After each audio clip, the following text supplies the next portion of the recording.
Everybody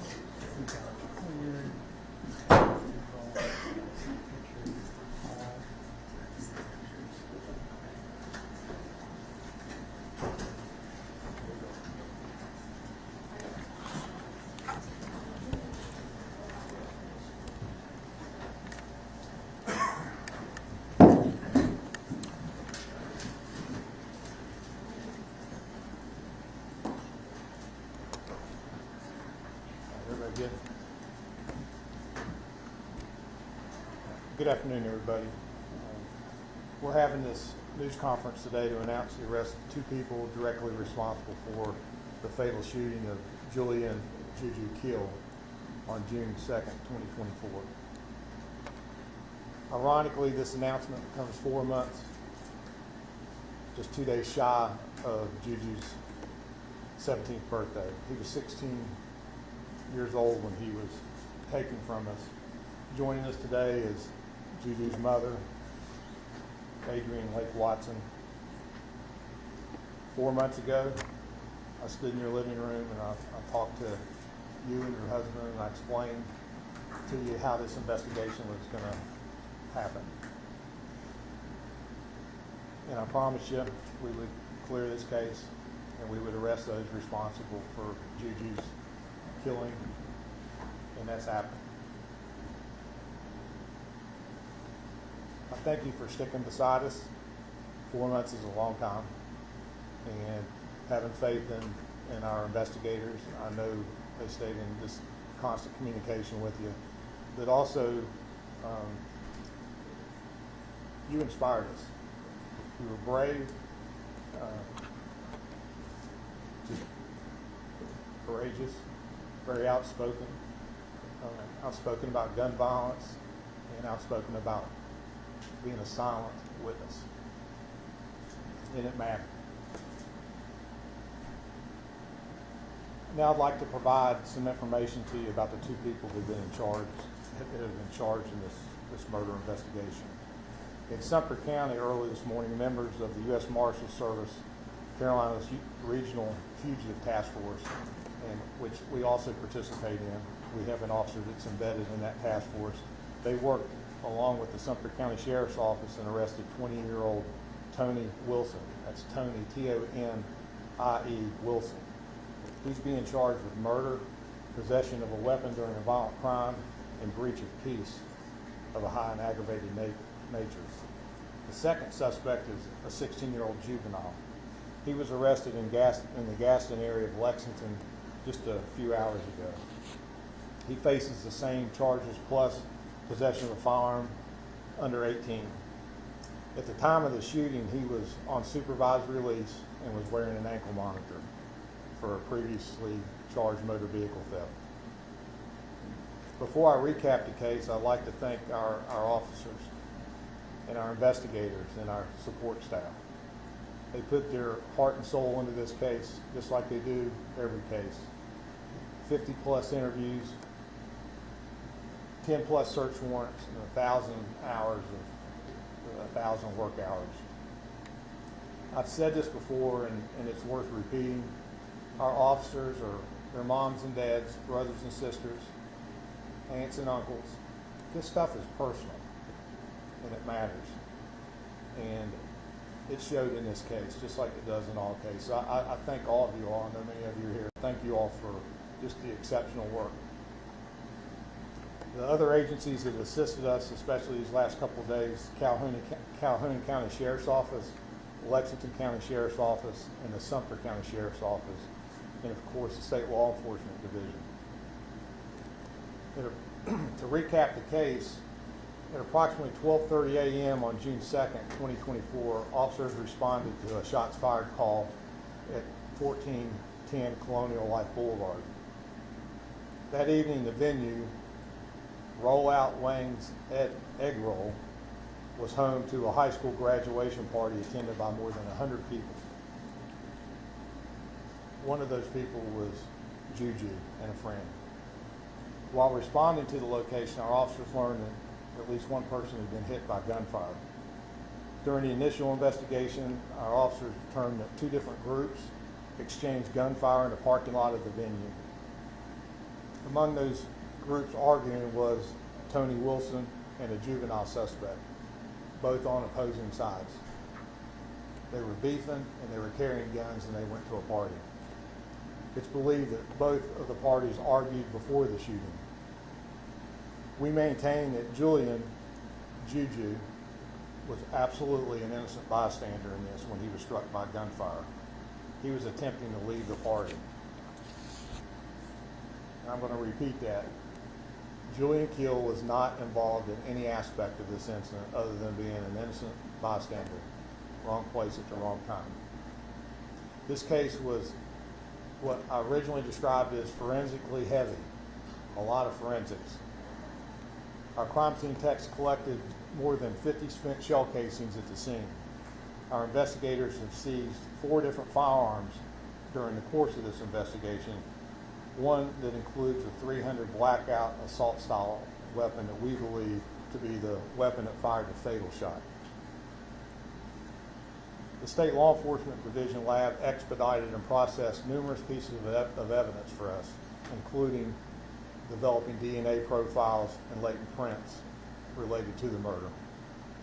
Although the murder weapon was not stolen, it was still submitted through our ATF partners through the E-Trace system, which is our standard protocol for how we handle all weapons that come into our possession. The person that purchased the firearm was identified and interviewed by investigators. He later admitted to selling the weapon through the dark web. And as such, our ATF partners, along with our task force officers, will continue to investigate that aspect of this investigation. ShotSpotter technology also played a vital role in this investigation. It helped identify the original shots being fired, the sequence of events, and actually the movements of people firing weapons. A technology that has proven itself time and time again with us.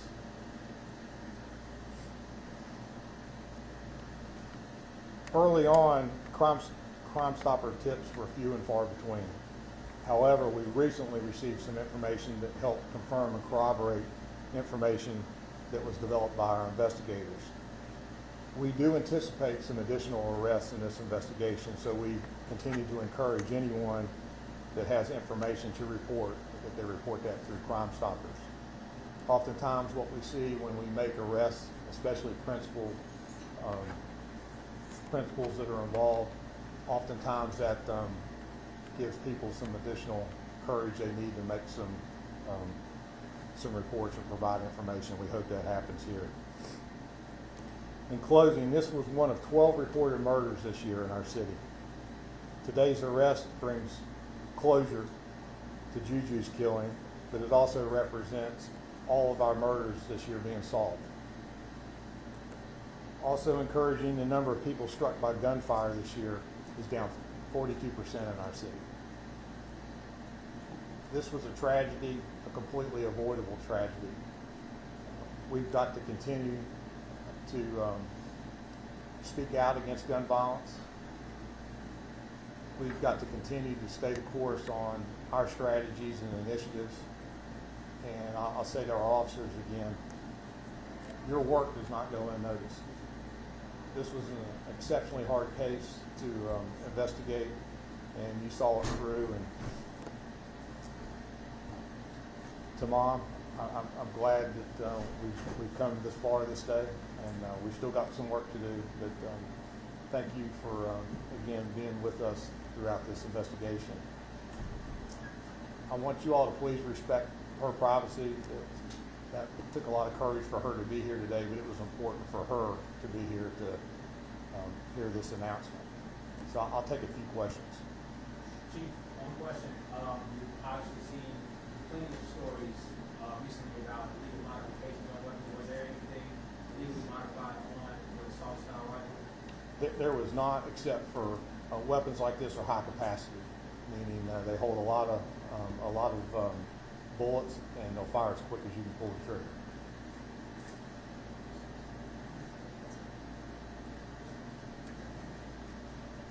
Anything else? A couple of listener questions. As you talk about the crackdown on gun violence here in the city, does this obviously open up some avenues for different changes on, not just the guns that are getting stolen, but also sometimes, ammunition might be an issue as well, with, for all intents and purposes, just available on shelves, no locks on casing as well. You'll have to repeat that one. Long story short, Chief, is there more to be done as far as ammo being sold as well as guns? We obviously see stolen guns, but ammo is just available readily on shelves without any locks or cases behind it. Well, I think we all would agree that the availability of firearms, the ability to have ammunition on hand to load a firearm is prevalent.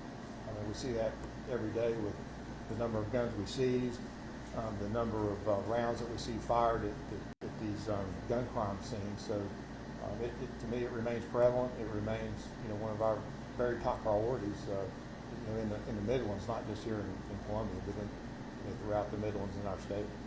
One other question that comes to mind, when you talk about future arrests coming, will they be facing charges for accessory? What are those charges looking like for those future arrests? We're not at liberty to discuss that. They will be directly related to this incident, though. Does it sound like more people have begun cooperating at this time as far as information gathering is concerned? No, I wouldn't say that. We've said throughout this investigation that the information provided by the public has been few and far between, and that continues to be the case. A positive, just within in the last few days, we have had a tip that came in that proved to validate some of the work that we had done. And again, oftentimes we see once we make an arrest, it does open the door for people to come forward and provide some additional information, and we hope that happens as well.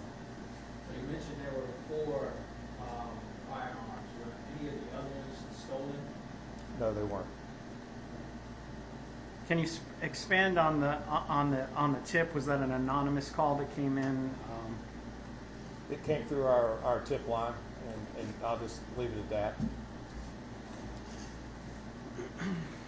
All right, thank you all very much.